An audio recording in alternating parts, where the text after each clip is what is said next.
हमारी मांग ये नहीं, हमारा अधिकार है। हम अपने अधिकार के लिए बैठे हुए हैं, कोई हमारी मांग नहीं है। मांग तो वो होती है जो हमारी नाजायज हो, ये जायज है। हमारे अधिकारियों ने जिस तरह से हमको बनाया है, सारे साक्ष्य हैं कि सब कुछ हो चुका है, फिर भी ये लोगों ने हमको भटकाया है। लेकिन अब समय ऐसा आ गया है कि हम एक हो चुके हैं और ये समय अब ऐसा आ गया है, एक टिकट आज गिरा है। इसी बात से मुझे छोटी सी कहानी याद आ रही है। एक जंगल में एक सर्प था,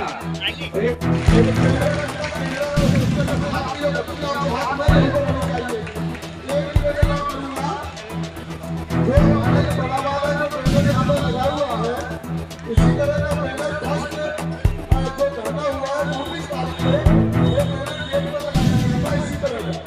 अगर किसी भी कर्मचारी भाई के पास हो, उनकी नजर में हो, तो उस मेहनत को यहाँ पर पहुँचाने की हिम्मत है। किसी ने पारा हो, किसी के संज्ञान में हो, जहाँ भी रखा हो, उस मेहनत को यहाँ पर पहुँचाने की हिम्मत है। ये इतना बड़ा है जो बीच में लगा हुआ है, इसी साल का है, तो उसको यहाँ पर पहुँचाने की हिम्मत है।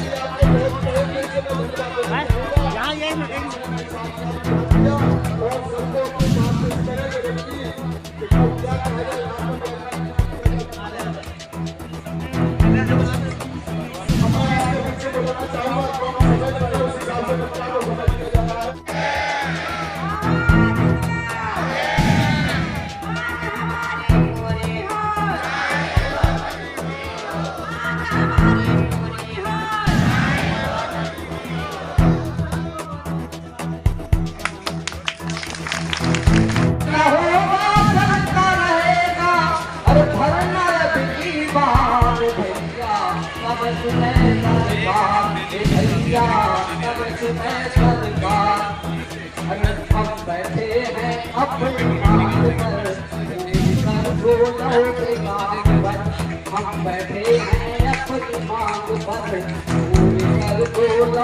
काम पर।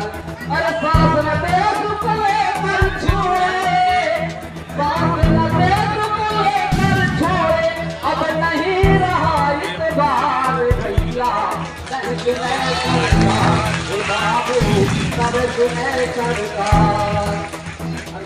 दिनों से चल रहा धरना, शासन को अब पड़ेगा। हमारी बात को दिनों से चल रहा धरना, शासन को अब पड़ेगा करना। 11 मांग हमारी, करो अब सोच भिखारी।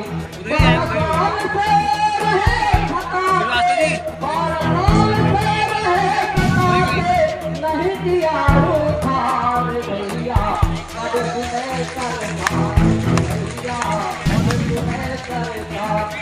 बंद न होगा चलता रहेगा, बंद न होगा चलता रहेगा, धरना की बात भैया, अब तुम्हें सरकार भैया, अब तुम्हें सरकार। बेतल संगत दूर कराए, आपके साथ क्या क्या चर्चा कोई आई है? मेरा नाम कौशल किशोर आदित्य है। हम लोग 18 दिसंबर से कंटिन्यू हमारा आंदोलन चल रहा है। बीच में 2 बार वार्ता हुई, शासन में बैठे हुए नजदीके राष्ट्रीय से, लेकिन वार्ता विफल रही। केवल उनके द्वारा बुला करके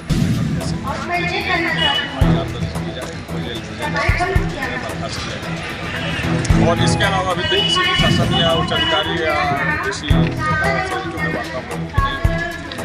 और हम लोग तो ये आशा से बैठे हुए हैं जब आश्वासन नहीं शासनादेश। तो जो हम लोगों की मूलभूत समस्याएं नियुक्ति वर्ष 2011 में हम लोगों की हुई है, 1314 ग्रेड पे नियुक्ति हुई है और हम लोगों का पुनरीक्षित वेतन मांग कर रहे हैं कि जिसमें ग्रेड पे 1852 20,200 स्केल चाहिए। दूसरा चीज़ ये है कि जो हम लोगों को नियुक्ति वर्ष 2011 से 10% की वेतन से कटौती की जा रही है, तो उसमें लेकर के अभी तक हम लोगों का कोई खाता नहीं खोला गया CPF का। जिसकी हम लोग बराबर निरंतर मांग कर रहे हैं। वो हम लोगों का प्रत्येक कर्मचारी का खाता खोल करके यूनिक इंडेक्स नंबर जारी किया जाए और उसमें नियोक्ता अंशदान और उपलब्ध समय सरकार के द्वारा प्रयास करे तय की गई है उसको जमा करा करके समस्त कर्मचारियों को यूनिक इंडेक्स नंबर उपलब्ध कराया जाए। इसकी मांग यह विषय अति महत्वपूर्ण इसलिए है कि 1 साल पहले लखनऊ विकास प्राधिकरण सचिव स्मारक समिति मुख्य प्रबंधक महोदय हैं, वो हमारे उनके द्वारा एक FIR दर्ज कराई गई थी पिछले साल, जिसमें 10.75 लाख रुपये का कमर होता हमारे घरों में डकैतियाँ पड़ रही थी। लेकिन अभी तक उस पैसे की भरपाई नहीं हुई। बैंक ने केवल इस आशय से जो है गारंटी के तौर पर 10 करोड़ का चेक दिया कि यदि बैंक दोषी पाई जाएगी तो हम उसका भरपाई करेंगे, अगर दोषी नहीं पाई जाएगी तो वो 10 करोड़ गया। हम लोगों में जो बच्चों का पेट काट के अपने कटौती करवाई। अब तक लगभग समस्त कर्मचारियों का नियुक्ति वर्ष से लगभग 800 करोड़ के समथिंग पैसा हो चुका है, लेकिन वो पैसा कहाँ है, किसके खाते में गया, कुछ पता नहीं चल रहा है। और दूसरी चीज़ ये है कि हम लोगों के यहाँ नियुक्ति वर्ष से अब तक 167 कर्मचारी खत्म हुए थे। 4 दिन पहले एक आंदोलन के हिस्से में जो है समय जानकारी प्राप्त हुई कि एक पंप ऑपरेटर आदर्श कुमार जी का और भी देहांत हो गया। तो अब 168 कर्मचारी हो गए जिनका परिवार आश्रित रोड पे है, ना उनके बच्चों की शिक्षा मिल पा रही है और ना ही किसी तरीके से उनका जो है जीवन यापन हो पा रहा है। उसमें सबसे बड़ा विषय ये है सोचने का विषय ये है कि उस आश्रित परिवार को किसी सेवा का लाभ नहीं दिया गया। तो तीसरी मांग ये है हमारी। चौथी मांग ये है कि हमें सवेतन चिकित्सा अवकाश दिया जाए, क्योंकि समस्त कर्मचारियों लगभग CL या EL जैसे कि अभाव पर कर्मचारी जब अपना गंभीर बीमारियों से ग्रसित होता है तो उस कंडीशन में कर्मचारी जब घर में बड़ा होता है तो विभाग से वेतन बाधित कर दिया जाता है और शारीरिक रूप से टूट रहा होता है। उस कंडीशन में कर्मचारी सही तरीके से अपना इलाज नहीं करा पाता, तो हम चाहते हैं कि सवेतन चिकित्सा अवकाश लागू कर दिया जाए। जी, इस समय तो कम से कम 3,000 3,500 भर्ती 5300 कर्मचारियों की होती, जिसमें अधिकारी और कर्मचारियों को होती लगभग 5200 से हमारे जो है कर्मचारी तृतीय श्रेणी से लेकर सबकी समस्या यही है। और हम लोगों को सबसे बड़ी बात यह है कि एक किराने की दुकान में काम करने वाले कर्मचारी को हर वर्ष दीपावली में बोनस के रूप में चाहे 1 किलो मिठाई हो या 1 जोड़ी कपड़ा दिया जाता है, लेकिन सरकार के द्वारा बराबर बजट उपलब्ध कराया जा रहा है, लेकिन 13 वर्ष होने के बाद अब तक लोगों को बोनस का लाभ नहीं दिया गया। और सबसे बड़ी समस्या ये है कि 10 वर्ष के बाद स्थायीकरण और पदोन्नति, हम लोगों को 10 वर्ष के बाद पदोन्नति हो जाना चाहिए। 13 वर्ष होने जा रहा है, द्वितीय पदोन्नति 3 साल के बाद फिर लागू हो जाएगी, तो दोनों पदोन्नति से हम लोगों को वंचित रख दिया जाए। और अभी एक लोगों के द्वारा जो एक गुल खिलाया गया है अधिकारियों के द्वारा कि निरंतर जो है हम लोगों को 1400 ग्रेड पे के कर्मचारियों को वेतन वृद्धि का लाभ दिया जा रहा था, जो कि अपने 4440 7440 का जो मूल स्केल है उस पर वेतन वृद्धि का जो पैसा है वो प्लस हो गया, तो उस कंडीशन पर जो है 1400 कर्मचारियों का जो है वेतन वृद्धि रोक दी गई है। और अभी लगभग 1300 ग्रेड पे के कर्मचारी है, जुलाई 2024 में उनकी भी रोकने की तैयारी की जा रही है। जी, बाकी थोड़ा सा सर विवेकानंद तिवारी नाम है, सफाई कर्मचारी में। सर पिछले 12 वर्षों में हमारे उच्च अधिकारियों ने इस संवेदनशीलता की हद कर दी, क्योंकि 12 वर्षों में हमारी जो भी मांगें आप देखेंगे, पिछले जो 12 मांगें हैं हमारी, वो सारी मांगें बिल्कुल मूलभूत मांगें हैं। तो जैसे पुनरीक्षित वेतनमान 15 साल पहले ख़त्म हो गया पूरे देश से, वो वेतनमान हमको दिया जा रहा है। तो हमारी मांग ये है कि पुनरीक्षित वेतनमान हम लोगों को जो 1800 ग्रेड पे है, जो 7वां वेतनमान चल रहा है पूरे प्रदेश में, वो हमको मिलना चाहिए। इसके अलावा देखिए आप जो है जैसे हम लोगों को जो है मृतक आश्रित का लाभ नहीं दिया जा रहा है। पिछले 12 वर्षों में हमारे यहाँ लगभग 160 कर्मचारी और उनके बीवी बच्चे जो है आते हैं यहाँ ऑफिसों के चक्कर लगाते हैं। हमारे उच्चाधिकारियों की संवेदनशीलता की बात कर रहा हूँ कि माननीय मुख्यमंत्री को इस पर विशेष ध्यान देना चाहिए कि महिलाएं आती हैं, बच्चों को लेके आती हैं, रोते बिलखते आती हैं, उनके पास किराया भाड़ा नहीं रहता। हम लोग 75 जिलों से कर्मचारी आए हुए हैं, यहाँ पे किराए पे रहते हैं, तो वो लोग आते हैं, उनके पास किराया भाड़ा नहीं रहता है, वो हम लोग लोग चंदा लगा के उनको घर भेजते हैं। तो ये इस तरीके की स्थिति हम लोगों की बन गई है। तो माननीय मुख्यमंत्री जी पिछले 7 वर्षों से सत्ता में हैं और वो सबके साथ न्याय कर रहे हैं। हम लोग चाहते हैं कि हम लोगों के साथ भी न्याय हो, क्योंकि सबका साथ, सबका विकास, सबका प्रयास की जो नारा जो माननीय मुख्यमंत्री जी का है, वो नारा हमारे ऊपर भी लागू होना चाहिए। हम लोगों को भी हमारा विकास दिखना चाहिए। पिछले 12 वर्षों से हम विकास के अभाव में तरस रहे हैं। हम यहीं पे माननीय मुख्यमंत्री के आवास के 2 किलोमीटर दूर पे हम लोग का कार्य क्षेत्र है और यहीं लखनऊ में हम लोग पिछले 10 किलोमीटर के रेंज में ही हम सारे लोग हैं। तो माननीय मुख्यमंत्री जी इधर से ही गुजरते हैं और सारे जो है इंटेलिजेंस यूनिट के द्वारा उनको सारी सूचनाएं मिल रही हैं। पता नहीं क्यों ऐसी क्या बात है कि 12 दिन से हम लोग 15 दिन से यहाँ पे बैठे हुए हैं, अभी तक हमारे लोगों की सुध नहीं ली गई है। शासन में भी वार्ता हुई, 2 बार वार्ता हुई, 2 बार वार्ता विफल हुई, तो ऊपर से धमकी अलग से दी गई हम लोगों को। तो हम माननीय मुख्यमंत्री जी से निवेदन यही करेंगे कि हम लोगों की समस्याओं को जल्द से जल्द निदान करें और हम गरीब कर्मचारी हैं, निचले कर्मचारी हैं, हम लोगों को हमारा सम्मान वापस कर दें, हमारा हक वापस कर दें। हम लोग जो है अपने कार्यस्थल पे जो है जाएं और सम्मान के साथ हम लोग कार्य करें प्रदेश की अपना ध्यान आकर्षित करें हमारे परिवार की तरफ।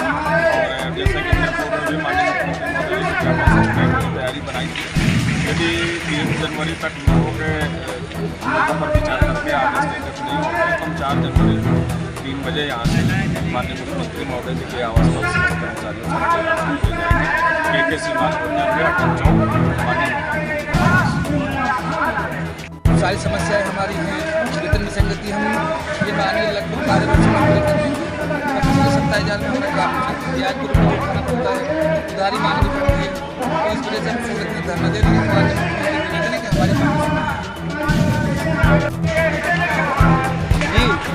हम सभी लोग यहाँ स्मारक समिति के कर्मचारी हैं। हम लोगों की समस्याएं बहुत ज़्यादा है, 12 वर्षों से पुराना वेतन मेरा वेतन सबके हम लोगों ने बढ़ी है, जबकि आज की तारीख में सारे विभागों में 1800 रुपये ये बहन कुमारी मायावती जी के शासनकाल में हुई। राज्यपाल महोदय के द्वारा हमारी समिति जो है स्वीकृत है, उनके द्वारा बनाई गई है। और इसका जो है भर्ती थ्रू जो हमारा अधिकारी था वो शहरी आवास है, जिसके मुख्य सचिव शहरी वो आते हैं और DC एनडीए की देख रेख में हम लोग कार्य करते हैं।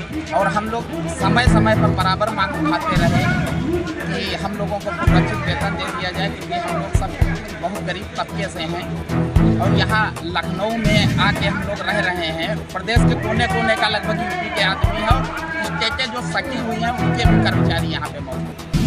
तो इतने पैसों में, इतनी महंगाई में यहाँ पे लखनऊ जैसे सिटी में रहना जो है बहुत दुर्लभ हो रहा है। बच्चों की एजुकेशन को भी ध्यान में देते हुए जो है बाधित हो रही है बच्चों की।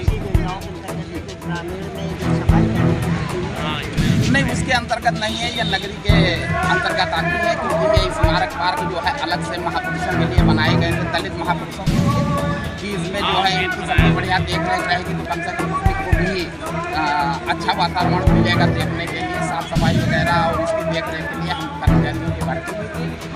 लेकिन यहाँ पे और नोएडा 2 जगह पार्क बने हुए हैं जिनमें हमारे कर्मचारी, और लखनऊ का हमारी समझ से कोई ऐसा डिपार्टमेंट नहीं है जो हमसे अधिकता हो, यहाँ पर हमारे कर्मचारी कार्य न करते। अब आप खुद सोचिए, 3 इको के सामने अगर आदमी कमरा लेकर रह रहा है, यहाँ पे नौकरी कर रहा है, तो वो अगर उसको जाना है हजरतगंज या गोमती नगर कार्य करने के लिए तो कम से कम 100 रुपये का खर्चा बैठता है, वो भी आदमी को ही भारी होता है। और यहाँ पर जो भी माननीय गण, जैसे अभी G20 सम्मेलन हुआ, राष्ट्रपति महोदय आती हैं, प्रधानमंत्री महोदय आते हैं, या कोई भी देश विदेश का कोई भी आदमी आता है, कोई भी अतिथि का, तो उसकी स्वागत के लिए हम लोगों को तुरंत लगा दिया जाता है। और साफ सफाई, रोड, लाइट, सारा कुछ मेंटेनेंस पूरा लखनऊ हम लोग देखते हैं। लेकिन पता नहीं क्या बात है कि CM साहब जो है हम लोगों को ध्यान नहीं दे रहे हैं, बजट दे रहे हैं, लेकिन बजट जब साल भर के बाद फिर चला जाता है तो उनको ये ध्यान देना चाहिए कि अधिकारियों ने वेतन मद का पैसा था कि ये खर्च क्यों नहीं, कमी तो नहीं। तो माननीय मुख्यमंत्री से हमारा यही कहना था कि महोदय, हम लोग बहुत गरीब तबके से हैं, रोजी रोटी यहाँ कमाने के लिए आए थे, अतः आप हम लोगों की तरफ जो है एक निगाह देख लें तो हम लोगों का भी कल्याण हो जाए। दरअसल अर्जियां तो बहुत बार दी गई, लेकिन वहां तक कोई पहुंचने नहीं देता है, क्योंकि हम लोगों के जी हाँ कई बार दिया गया है। कई बार देने के बावजूद भी कोई सुनवाई नहीं होती है। तब सारा कर्मचारी बिलबिला के इस मंच पे इकट्ठा हुआ कि अब धरने के अलावा कोई विकल्प नहीं है। मुख्यमंत्री महोदय से हमारा जो है आग्रह है कि इन कर्मचारियों की भी मांग सुन ली जाए, तो इनका भी कल्याण हो जाए। आपके द्वारा इस विकास को कल्याण से